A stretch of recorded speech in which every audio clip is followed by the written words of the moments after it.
오랜 후에 그 종들의 주인이 돌아와 그들과 결산할 때 너무 유명한 달란트 비유 내용이라 한 절만 읽었습니다. 천재 화가인 미켈란젤로가 바티칸의 시스티나 채플의 천장 그림을 천지창조 성경을 이제 다 마감이 되어 갈 때였습니다. 그러나 미켈란젤로는 계속해서 천장을 바라보면서 붓을 들고 올라가서 여기 한 번 저기 한 번 타치하고 또 내려와서 보고 또 올라가서 여기 한 번 저기 한 번 며칠을 그렇게 했는데 조수가 볼 때는 이제는 그림이 거의 완성이 됐다고 생각을 할 때였습니다. 그럼에도 불구하고 미켈란젤로는 끝날 생각을 하지 아니하고 여전히 며칠 동안 몇 주간 동안 몇 달을 그렇게 제자가 물었습니다. 선생님 이제는 다 완성된 것 같은데요. 이 버팀목을 다 치울까요? 그랬더니 아니다. 아직도 완성되지 않았다. 그리고는 3달을 끌고 나가는 그리고 또 제자가 참다 못해서 이제는 더 이상은 고칠 곳이 없는데요. 이제 버팀목을 치울까요? 그때 미켈란젤로는 유명한 말씀을 합니다. 내 눈에는 다 끝났는데 주님 보시기에 어떻게 보실려는지 모르겠군. 여러분 인생은 결코 완성이 없습니다. 끝까지 최선을 다할 뿐입니다. 우리가 금년 2024년 한 해를 마감하면서 우리의 최선의 삶을 다 했다면 주님이 나에게 몇 점이나 점수를 줘야 할까? 어떤 분들은 돌아보기가 민망해서 지나간 건 지나간 것이지만 이제 새로운 한 해를 더 잘해야지. 이것은 돌아보는 진실한 마음 없이 우리 인생에 대한 무책임을 전가하는 변명에 불과할 뿐입니다. 마태복음에는 3가지 비유가 있습니다. 열처의 양과 염소의 비유, 달란트 비유가 있는데 얘기의 내용은 각각 다른 이야기지만 주제는 공통되게 하나입니다. 이제는 다가올 정말을 준비한 우리 인생이 우리 세대가 지금 끝난다면 우리는 어떻게 살고 있어야 할 것인가? 우리가 한 해를 마감하면서 주님이 우리에게 오셔서 결산하자고 할 때 우리가 명심해야 될 것 몇 가지가 있습니다. 첫째는 나와 주인의 관계를 분명히 알아야 한다. 내 인생, 내 생명, 내 건강, 내 시간 아닙니다. 모든 것이 주인의 것입니다. 우리는 지금 임대해서 무료로 사용하고 있을 뿐입니다. 나의 주인이 누굽니까? 우리는 주님의 종들로서 한평생을 사는 것입니다. 종이라고 하면 이미지가 부정적으로 생각하는 사람이 많습니다. 그런데 종에게도 2가지 종류의 종이 있습니다. 하나는 노예로 사는 슬레이브가 있고 하나는 서번트로 사는 청지기의 종이 있습니다. 여러분은 슬레이브로 살았습니까? 스튜어드 청지기로 살았습니까? 노예는 특징이 신분에 제한이 있습니다. 자기 자율권이 없습니다. 주인의 뜻에 의해서 강요당하면서 살아야 되는 차라리 살지 않을 만큼 못한 삶이 노예 삶입니다. 그러나 청지기는 모든 권한을 다 위임받아서 자율적으로 신임을 받고 주님의 뜻을 행해 나가는 사람이 바로 청지기. 바라기는 여러분의 신앙이 슬레이브의 신앙이 아니라 서번트의 신앙으로 살아야 할 줄로 믿습니다. 내가 자유를 갖는 청지기가 될 것인가 아니면 강제로 움직이는 노예가 될 것인가, 이건 오로지 본인의 결정에 달려 있습니다. 본문에 나오는 3 종류의 종들은 처음부터 모두가 다 자유를 누리는 청지기들이었습니다. 그런데 시간이 지나가면서 자신의 편견과 판단에 의해서 스스로가 슬레이브로 변해가는 사람들이 있습니다. 자율적이고 믿어지는 신뢰의 신분보다는 강요를 당하고 타율권에 움직이는 신분의 노예의 신분으로 변해가는 사람. 달란트 비유를 여러분 한번 분석을 해보십시오. 하나님은 3사람에게 평등하게 5달란트, 2달란트, 1달란트를 분배했습니다. 아니, 수량이 다른데 그걸 공평하다고 말합니까? 예, 그게 공평입니다. 여러분, 그게 공평인지 아닌지는 이렇게 계산해 보면 압니다. 우리 모두에게 하루에 24시간 주셨어요. 그런데 그 24시간을 어떻게 관리하느냐에 따라서 한 사람은 승자가 되고 한 사람은 패자가 됩니다. 그 원인을 주인에게 돌려야 됩니까? 어린아이에게 100파운드의 짐을 맡기는 건 공평이 아닙니다. 대학 공부를 한 인테리에게 유치원 책만 읽도록 제한하는 것도 공평이 아닙니다. 주인은 그 청지기들의 속속들이를 잘 알고 있습니다. 겉사람은 어른이지만 속은 아직도 미숙하고 철이 없는 어린애 같은 어른도 있고요. 우리말로 애늙은이 같은 성숙한 아이들도 있습니다. 개인 차이를 주인에게로 돌리는 것은 그건 자기 억측일 뿐입니다. 주인은 자식들처럼 종들의 능력과 개인 차이를 잘 알고 있으므로 그들에게 각각 맞도록 공평하게 5달란트, 2달란트, 1달란트를 맡겼던 것입니다. 여러분, 우리가 시험에 드는 것은 비교에서 출발합니다. 1달란트가 결코 작은 게 아닙니다. 1달란트는 노동자들이 하루에 받는 임금을 16년 5개월 한 푼도 안 쓰고 모으는 금액입니다. 제가 뉴욕에 임금으로 계산을 해봤어요. 우리 어느 장로님에게 물었어요. 노동 볼로바드에 아침에 나와서 일자리를 찾는 그 사람들 하루에 얼마를 줘야 됩니까? 옛날에는 100불도 안 주고 150불 줬는데 요즘은 200불, 300불 줘도 사람이 없대요. 그래서 저는 200불로 추산을 해봤습니다. 하루에 200불을 받는 노동자가 16년 5개월을 모으면 얼마인가? 120만 불입니다. 1달란트가 작은 거 아닙니다. 하나님이 인생 평균 80년의 세월을 맡기셨습니다. 여러분, 시간을 금이라고 말하지 않습니까? 그 금 같은 80년을 임대해 주셨는데 임대받은 임대인이 어떻게 그 80년의 타임 매니지먼트를 하고 건강 매니지먼트를 어떻게 할 것인가? 그거를 주인에게 돌리지 않수. 내가 어떻게 관리하는가에 따라서 80을 채우지 못하는 사람도 있고 잘 관리한 사람은 90을 넘어가는 사람도 있습니다. 여러분, 제가 인생 80년을 한번 통계를 내봤어요.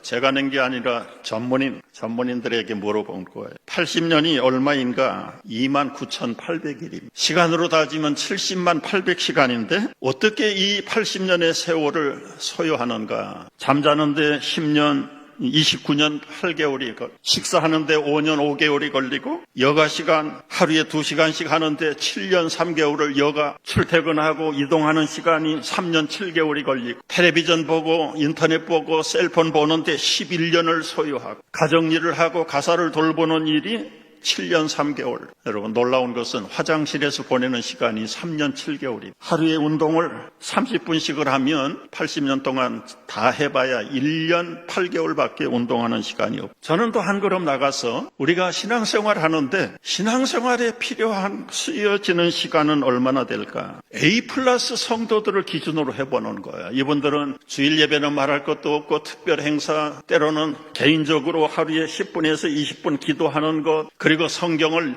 2년에 한 번씩 일독하는 기준을 잡아가지고 이거를 다 토탈을 냈는데요. 그 모든 A급 성도, 소모임에도 가고 교제도 하고 봉사로 나가기도 하고 그것까지 포함해서 4년밖에 안 걸려요. 우리가 뭐 평생 끌려가는 것 같지만 그래 봐야 고작 80년 동안에 4년, 아마 40대부터 믿는 사람은 다 모아봐야 2년, 기껏해야 2년. 그것을 여러분 어떻게 취급하셨습니까? 죽으나 사나 또 가보자. 이건 슬레이브들이 갖는 마음. 지난 한 해를 어떻게 살아왔는지요. 요즘은 시대가 편리해서 AI한테 물어보면 잘 풀어줍니다.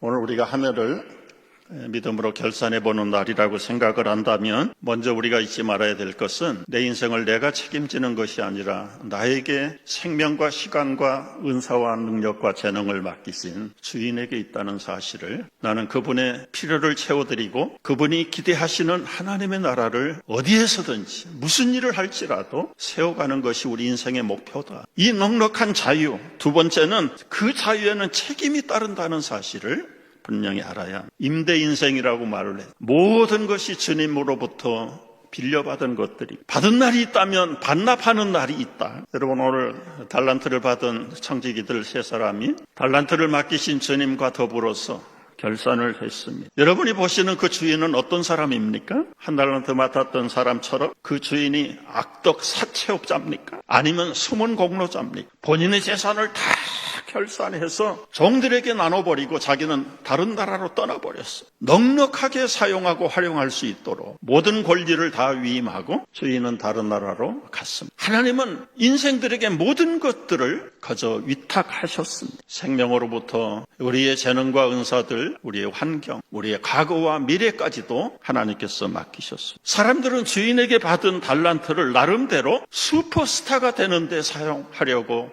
최선을 다함. 요즘의 현대 젊은이들은 너나 할 것 없이 뭐가 되고 싶으냐? 나는 유명한 탤런트가 되고 싶어요. 여러분, 성경에 나오는 달란트가 영어로 탤런트입니다. 탤런트. 이미 하나님은 각자에게 탤런트의 역할을 맡기셨는데 요즘 현대 젊은이들이 바라는 탤런트는 미디어의 세인들의 인기를 얻는 탤런트를 말하는. 여러분, 화면에 뜨는 탤런트 이전에 하나님은 여러분이 필요한 곳에 보냄을 받은 탈란트를 주셨어요. 총연출자가 되시는 하나님께서 우리 인생 한 사람 한 사람을 탤런트로 보시고 다른 사람이 할 수 없는 배역을 여러분에게만, 나에게만 맡기신 것이 진짜 맞춤 탤런트가 아닙니다. 어느 탤런트가 와서 여러분의 아내 역할을 할 수 있고 어떤 탤런트가 여러분의 남편 역할을 할 수 있습니다. 옆집의 아버지가 우리 집에 와서 아버지 탤런트 할 수 없습니다. 아무도 모방할 수 없고 대치할 수 없는 그 특정한 탤런트, 여러분 아니면 안 되는 그 배역을 하나님께서 맡기셨는데 많은 사람들이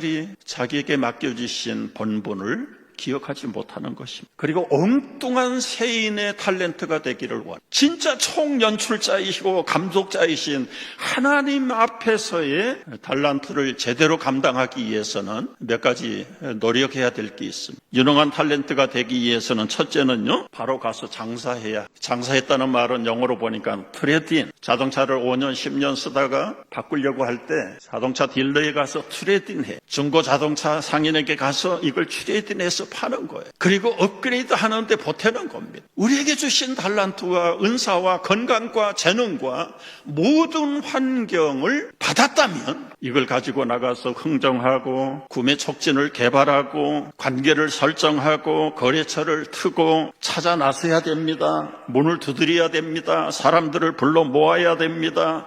그리고 설득하고 사업 설명회를 하는 것이 오늘날 유능한 세일스맨들이 하는 일들이고 인생 탤런트를 개발하는 사람들의 기본적인 전술 전략. 우리 교회가 20년 전에 실버 선교회를 시작하면서 2기 훈련을 받고 멕시코로 갔던 김경봉 선교사님의 삶. 그는 스페인어를 제대로 하지 못합니다. 한국말 할 수 있는 사람이 본인 혼자밖에 없는 생소한 마을에 가서 사람들을 불러 모았습니다. 아이들을 불러 모았습니다. 그리고 교회를 시작을 했습니다. 얼마나 놀라운 일인가요? 비록 무능한 사람이고 현지어를 모르는 사람인데도 하나님께서 그가 바로 가서 장사하는, 개발하고 하나님의 복음을, 하나님의 영원한 가치를 모르는 사람들에게 넓히려고 틀을 잡고 그리고 하나님의 생명의 복음의 교회를 시작할 수 있도록 17개의 교회를 시작을 해요. 여러분의 인생을 개발해야 된다는 말이에요.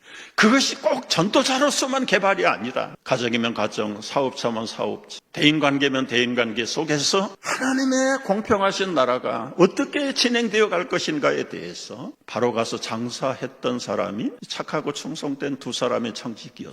이 사람들은 적은 일에 충성했습니다. 작은 은사라도 결실이 있나 없나를 염두에 두지 않았습니다. 먼저 일단 충성하는 것입니다. 열매를 남기는 것이 중요한 것이 아니라 주인이 원하시는 본심을 바로 이해하고 주인이 원하는 길로 나가는 전략이 성공적이었냐 실패였냐 따지지 않았습니다. 순종하면 순종하는 곳에 열매가 나타납니다. 그러나 충성하지 않으면 열매는 없는 것입니다. 전하고 심으면 반드시 열매가 나타납니다. 설사 열매가 없다고 치더라도 최선을 다했다. 그런데 결과는 적자를 봤다. 주님이 주실 보상은 어떤 것이라고 생각하십니까? 여기에서 이제 착한 종과 악한 종으로 갈라지는 것이죠. 우리가 비록 주의 일을 하다가 실패했다면 주인은 위로하시고 우리의 연약함을 다시 한번 리커버해주고 칭찬, 그 자체를 충성으로 보고 아름답게 안아주실 것입니다. 근데 이것보다 충성보다 더 중요한 것은 세 번째는 착해야 됩니다. 착해. 충성만 가지고는 모자라요. 극렬 분자들이 있습니다. 얼마나 충성합니까? 목숨을 내놓고 충성합니다. 그런데 그들의 근본 방향이 착하지 않습니다. 잘못 브레인와시 된 그 악한 일에 목숨을 거는 사람들을 어떻게 칭찬할 수 있을까요? 우리는 남이 볼 때 하잘 것 없는 일이라 할지라도 충성하기 전에 신실한 마음, 착한 마음으로 맡겨주신 일에 감당해야. 영국의 제일 큰 캔터버리 성당의 니콜라이 집사는 17살 때에 교회 관리인으로 일자리를 얻어서 갔습니다. 교회를 관리하고 돌아보면서 옥상에 올라가서 시간마다 종을 치는 일도 하루에 빼놓을 수 없는 중요한 일과가 됐습니다. 얼마나 정확하게 종을 쳤는지 런던의 시민들은 그 종소리를 듣고 시간을 맞췄다고. 저도 20살 때 교회 종을 한 3개월 쳐본 적이 있습니다. 새벽에 나가고 오전에 나가고 저녁에 나가고 시간 초종을 치고 15분 전에 재종을 칩니다. 그 종을 칠 때 하나님의 심정을 알 것 같아요. 니콜라이 집사는 종의 밧줄을 당기면서 하나님, 이 하나님의 부르심의 초청의 음성이 땅끝까지 퍼지기를 원합니다. 온 몸을 던져서 내려오면서 그 종소리를 조금이라도 더 멀리 더 크게 쳐보려고 전심을 다해서 17살 때부터 치던 그 종을 자그마치 60년 동안을 쳤습니다. 그의 성장한 자녀들은 다 권위가 있는 전문가 학자들, 의사가 되고 전문가들이 되었어요. 아버님 이제는 편안하게 쉬세요. 그래도 그는 끝까지 자기 생명이 다하는 날까지 종치는 일을 멈추지 않겠다고 했습니다. 76세가 되었을 때 자기 몸을 제대로 거동하지 못하므로 다른 사람의 부축을 입고 옥상까지 올라가서 종줄을 당기는데 자기 힘이 부족한 옆에 분들과 더불어서 마지막 안간힘에 종을 치고 그 자리에 쓰러져서 숨을 거뒀다고. 이 아름다운 미담이 엘리자베스 여왕의 귀에까지 흘러 들어갔고 우리의 영국의 신실한 니콜라이 집사를 우리는 추도해야, 왕들이 묻히는 왕실의 묘지에다가 니콜라이 집사의 매장을, 그리고 장례식 날은 온 런던 시민들이 철시를 하고 그 애도에 함께 참여했다는 이야기가 있습니다. 착하고 충성된 사람은 죽어서도 하나님의 영광을 드러냅니다. 말씀을 마무리하려고 합니다. 한 달란트 받고 땅에 묻어버린 종이 누굽니까? 여태까지 주인 밑에서 먹고 일하면서 살아가면서 그 주인이 어떤 분인가에 대해서 바로 파악하지 못한 이 사람이 문제입니다. 마태복음 25장 세 가지 비유를 하신 주님의 의도는 무엇입니까? 다른 민족들보다 먼저 유대 민족들을 선민으로 선택하셨고, 그리고 하나님의 율법과 하나님 나라 백성으로 최고의 차원의 하나님의 사랑을 받던 언약민족, 언약 백성들, 그들에게 귀중한 복음, 율법을 맡기셨습니다. 그들만을 위한 것이 아니라 이제는 이방인들에게까지 이 하나님의 고귀한 사람답게 살아가는 이 거룩한 율법의 복음을 전하라고 맡기셨는데 유대인들은 어떻게 했습니까? 땅을 파고 묻어버렸어요. 자기들만의 특별한 권한을 고집하면서 이방 민족들을 잘라버렸어요. 바로 가서 장사해야 되는데 장사하지 않았습니다. 전파하고 하나님의 나라를 온 땅에 세워야 되는데 오히려 하나님 나라 세우러 오신 메시아 예수 그리스도를 핍박하고 죽였습니다. 자신들의 잘못된 판단으로 어리석음에 갇혀서 모든 사람의 인생의 주인으로 오신 그리스도를 이 어리석은 바리새인들, 악하고 게으른 바리새인들 때문에 땅에다 묻어버린 것을 지적하고 있는 것입니다. 그렇다면 바리새인들이 왜 그런 가오를 범했을까요? 자신들의 편견입니다. 24절에 보면 당신은 굳은 사람이라 내가 당신을 수전노로 알았습니다. 그러면서 마태는 이렇게 설명을 해요. 농사도 씨도 뿌리지 않고 손가락 하나도 움직이지 않으면서 다른 사람이 뿌려놓은 수확물을 갖다가 다 착취하는 그런 폭군이고 불안당으로 알았다.